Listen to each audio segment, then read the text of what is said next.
everyone and welcome back to my channel. In today's video I'm going to be doing a little fun one to change it up from all of the Declan Psy content. So today we are going to debunking some of the myths around being a psychologist. So I found a few articles online which I'll link below if you want to have a read through, and I'm just going to try and debunk some of these myths, and I would love for you guys to get involved as well, so help me out and back me down below in the comments. Let's debunk these myths. Psychologists can read minds. Oh my God.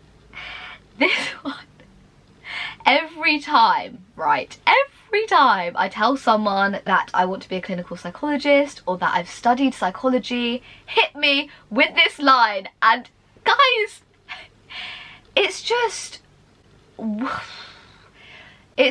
not true. No, we can't read your mind. We can try to understand your mind with the information that you give us, but apart from that, we ain't that good. Maybe that's why people are like low-key terrified of speaking to psychologists, because they just think that we're like reading their minds all the time. But honestly guys, I think if psychologists could read people's minds, they would be absolutely screwed. Could you imagine the stuff that goes through people's minds on a daily basis? Like, I don't want to know about that. I really don't. That is a big fat no. All you need is a BSc. Okay, I can't even believe I found this one. Although, like, okay, maybe I can, because to be fair, no one tells you about the lovely magical journey that is becoming a clinical psychologist.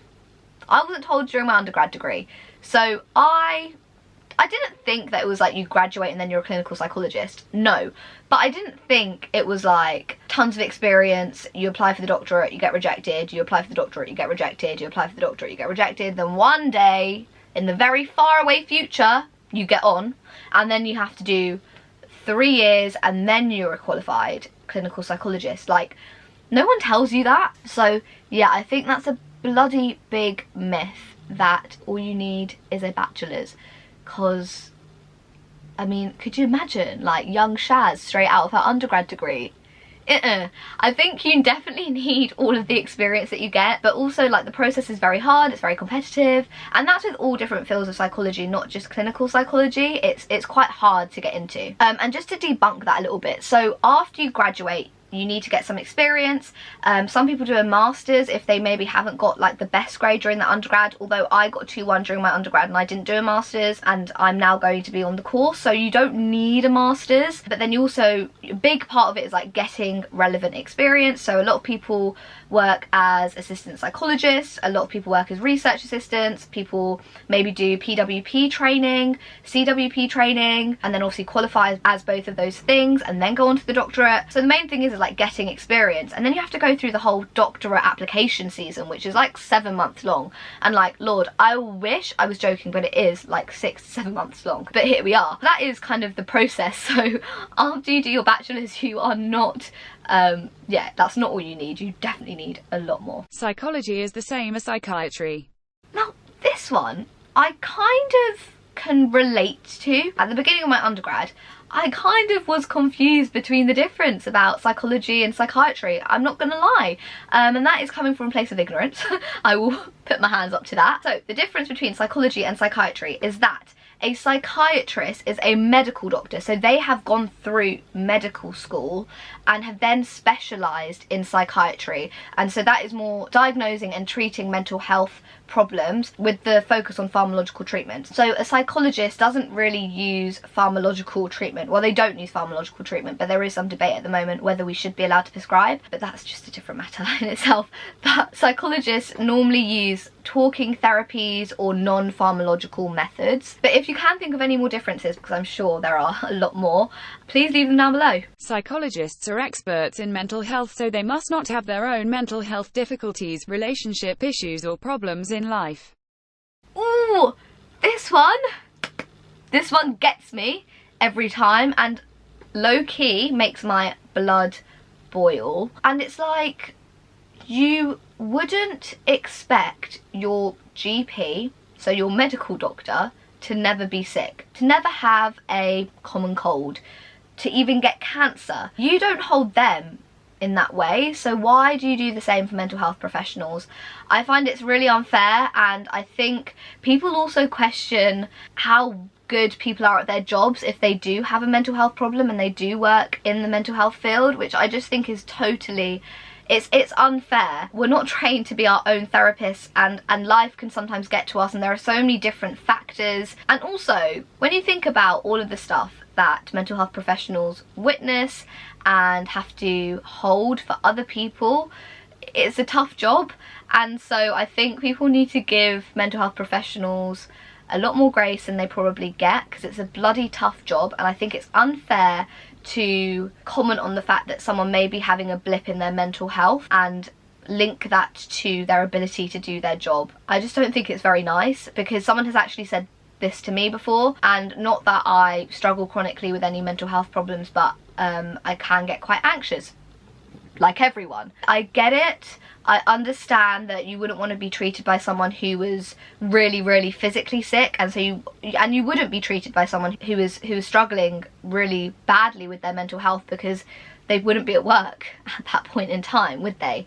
And so it's just like any physical illness. I just don't think it's very fair to expect that psychologists have everything together, their mental health, their relationships, and that they have this amazing feeling of inner peace because they understand human behaviour, because human behaviour is complex, and there are so many external forces at play here that you sometimes can't control what is going on in your head. And I just think it is the biggest myth. Most people in their life will experience a mental health problem, so the likelihood is that a psychologist would as well. Psychologists only work in hospitals. This is not true. Psychologists work all over the place. We can work in the community, we can work in workplaces, we can work in schools, we can work in prisons, we can work in research labs, we can work pretty much anywhere. It's all about humans, and humans are everywhere, so we can be everywhere. And the role of a psychologist is changing, so we're moving more into leadership roles, moving more towards consulting and management roles in general. So a lot of the time we won't be working in hospitals, and we're going to be doing very different roles. There is not any statistics in psychology. Psychology is not a science.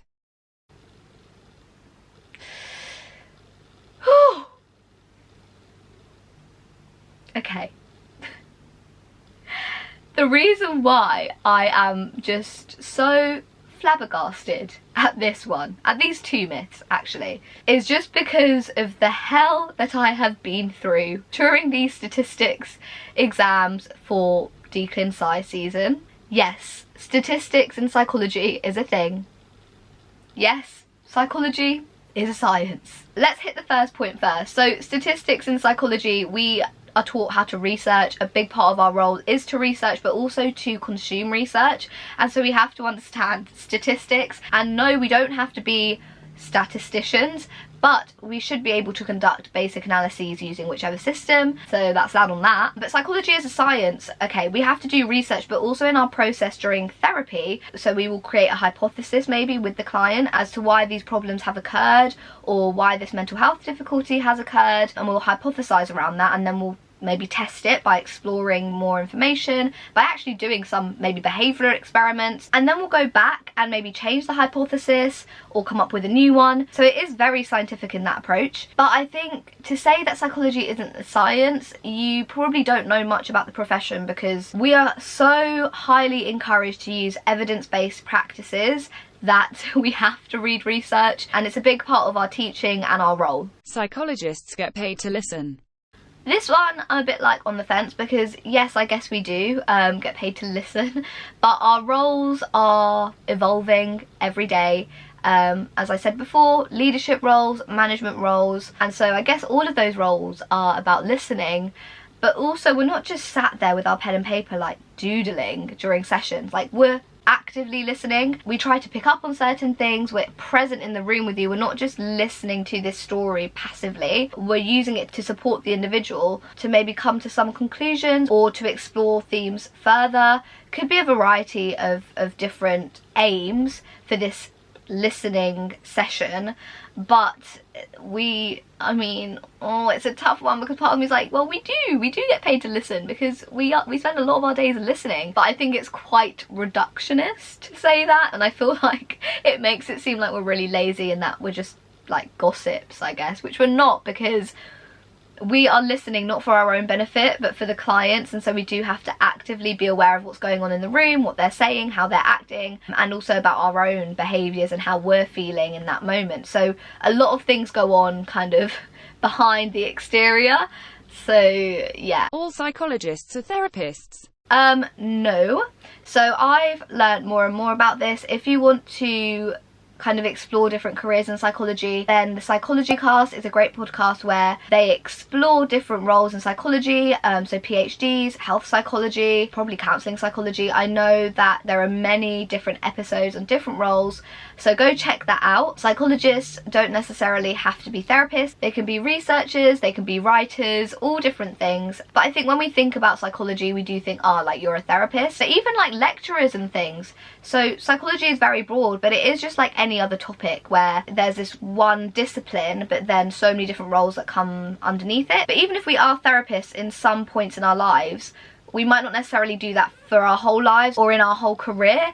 So I guess it will come in ebbs and flows. I'm sure that as I progress through my career, I'll probably move away from therapy and more into like, I don't know, I don't know where my career is heading, to be honest. But I imagine as I move through my career, I won't always be so client facing and so heavily based in therapy. But I guess it depends. It really depends. Freud everywhere. I mean, I too thought very much the same. But this is such a common misconception about psychology. Psychoanalysis is used, but it's not used as heavily as people think, and therapy sessions aren't about people laying on a long couch with their eyes closed speaking to a person in a tweed jacket. That's not really what happens in sessions. Definitely not in my sessions. I mean, could you imagine? Now, I'm not saying that we never use Freudian ideas. There are some good parts there, and I'm sure that I'm going to learn way more about this when I'm on my course, because Essex is a lot of psychodynamic work, which I'm very excited to explore. But yeah, it's not all about your childhood and your mum and your dad at all. I mean, I feel like everyone knows about Freud, and every psychologist probably uses it in their work to some degree, but for the majority of psychologists, it's not the primary focus of their sessions or their work. That was me debunking some of the myths around being a psychologist or psychology. I hope you guys enjoyed this video. Please give it a like if you liked it and subscribe for more content like this. And until next time, guys, I'll see you later. Bye.